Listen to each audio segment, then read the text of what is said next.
I also thank you for inviting me, for responding to the dinner which I organized, so that we come and we share some few points when you are here. The first point we need to clarify is that in the world, I think there are something like 190 countries or more. But these parties are from maybe 30 or so countries. And we call them fraternal parties. How did they become fraternal? They were made fraternal by historic circumstances. So that's how now Europe comes to Africa and to Asia. But the mistake they made, instead of coming to trade, they now came to take slaves and to conquer. And to cut a long story short, by 1900, the whole of Africa had been colonized, except for Ethiopia. India had been colonized. Burma had been colonized.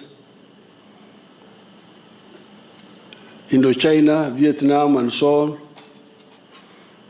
And even China was being attacked, had been attacked a number of times by the Western countries. Now, here, Africa was colonized because of the weaknesses of our chiefs and kings, who did not organize us well to defend ourselves. In some instances, African armies defeated the European armies, like the one called Tsetsuayo, the one of South Africa, defeated the British army in one of the battles called in Sandluana. But because of poor organization, the whole of Africa was colonized, except for Ethiopia, where the Ethiopians defeated the Italians in 1896.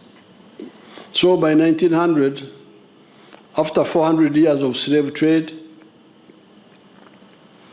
Africa now was physically colonized.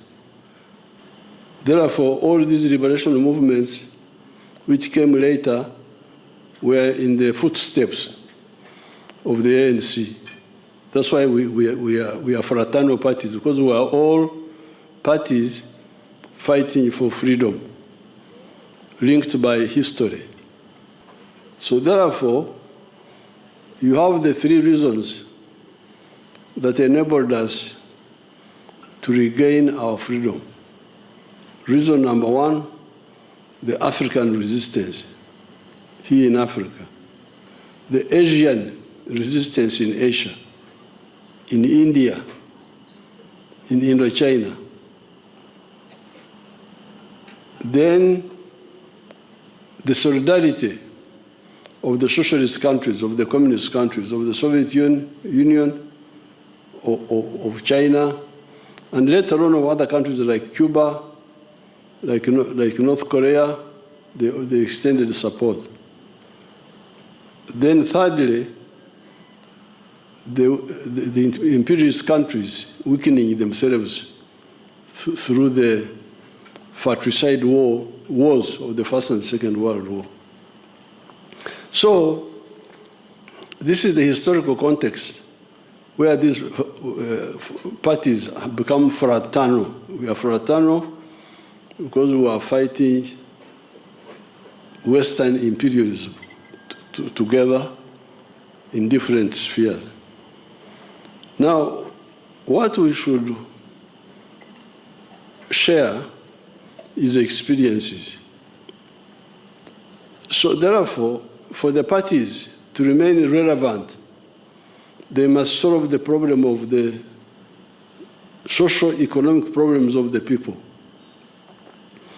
and security. Security is very crucial. You start with security, then you deal with infrastructure, but you must deal with wealth and jobs. Because if you don't do that, you are going to be in trouble. Now, finally, I see a lot of people who really mix up things. Today, I was calling myself a capitalist, but actually I'm not a capitalist, I'm a patriot. But I'm using capitalism to solve problems. But I also use socialism, I use both. Because the people have not had time to study these things. They really waste our time. So this shallowness of saying either capitalist or socialist is wrong. Both of them can work if they are applied well. You have seen it work very well in China. China, they have used both the socialist model, but also the market economy principles. So therefore, I'm glad, that's why I actually came. I said, when they told me, some people were saying Todong should give the dinner, I said, no, as a mobilizer, I can't miss this chance when I hear all these young people there.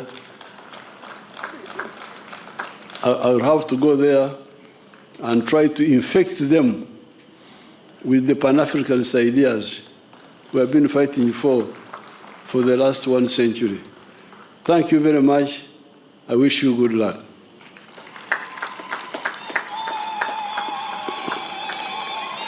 Download the app on App Store or Google Play Store now. Vision Digital Experience, the future of media. New Vision TV. Stream smart, stream New Vision.